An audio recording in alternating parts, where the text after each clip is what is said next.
बहुत बड़े नहीं होते हैं, तो बेर के आकार का, इसलिए घरों में भी शंकर जी रखने चाहिए। लोग कहते हैं घर में शिवलिंग मत रखो, घर में शिवलिंग रख सकते हो, पर कितने बड़े रख सकते हो?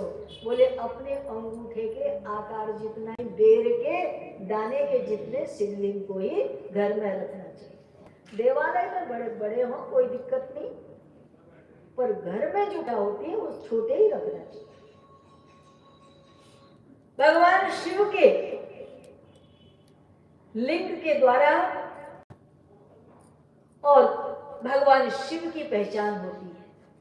ये शिव है ऐसा करके जो पहचान में आ रहा है, वो किससे आ रहा है? लिंग के आकार से आ रहा है। तो ये लिंग भगवान का कैसे भगवान का प्रकट हुआ, इस पर एक सुंदर कथा बताते हैं। एक बार नंदीश्वर भगवान बता रहे हैं, उपदेश देते हुए, प्राचीन काल में शेष के ऊपर शयन करने वाले भगवान श्री हरि नारायण और ब्रह्मा जी में युद्ध हो गया। भगवान श्री हरि नारायण लक्ष्मी सहित अपने पार्षदों के ब्रह्मा जी के पास पहुंचे। तो जब ब्रह्मा जी के पास पहुंचे तो ब्रह्मा जी ने उठ करके उनका कोई आदर नहीं किया। देखो अपने से बड़ा जब कोई आए तो उठ खड़ा हो जाना चाहिए, उन्हें आदर पूर्वक स्थान ग्रहण कराना चाहिए, बैठने को कहना चाहिए, और उसके बाद उनकी अनुमति से स्वयं बैठना चाहिए। बोले ऐसा करने से क्या होगा? एक शिष्टाचार धर्म है, शिष्टाचार धर्म का पालन होगा, और दूसरा इससे प्राण शक्ति बढ़ेगी, प्राणों की ताकत बढ़ेगी। उठना बैठना ये किसका धर्म है? प्राण धर्म है। तो प्राण शक्ति हमारी बढ़े, उसके लिए हमें ये सब काम करना चाहिए। परंतु बहुत से लोग मैं देखती हूँ आजकल बैठे बैठे वहीं से कहें बैठ जाओ बैठ जाओ। ये कोई धर्म और शिष्टाचार नहीं है ना।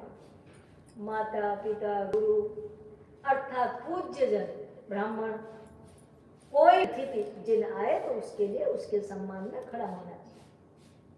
ब्रह्मा जी उठ करके खड़े नहीं हुए, उन्होंने श्री हरि विष्णु को आदर प्रदान करने के लिए ये सत्कार नहीं किया।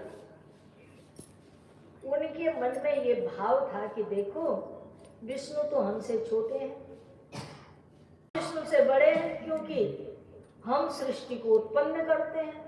ये जो हम है ना, मैं, अहंकार, ये बहुत कष्टदायी है ना, कष्ट है। पर याद रखना ये ब्रह्मा जी से चला आ रहा है, इसलिए ये कहीं यहाँ दिख पड़ता है तो उसके लिए बहुत ज्यादा विचार करने की आवश्यकता नहीं है। जब से सृष्टि कब से था है और रहेगा, इसलिए ये सोचो कि हमेशा खत्म हो जाएगा, होने वाला नहीं है। इसलिए इसकी फिक्र किए बिना भगवान का करना चाहिए, शिव का नाम स्मरण करना चाहिए। हुआ ये कि भगवान हरि विष्णु ने मन में सोचा, आखिर ब्रह्मा जी की उत्पत्ति हुई तो हमसे है। नाभि से भगवान नारायण के ब्रह्मा जी उत्पन्न हुए, पद्मनाभ। भगवान के नाभि से कमल उत्पन्न हुआ और कमल से ब्रह्मा जी प्रकट हुए। तो इनको तो मुझे आदर देने के लिए उठना ही चाहिए था।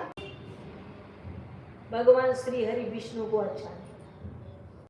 तब भगवान श्री हरि विष्णु ने कहा, ब्रह्मा ये तुम्हारा व्यवहार उचित नहीं है।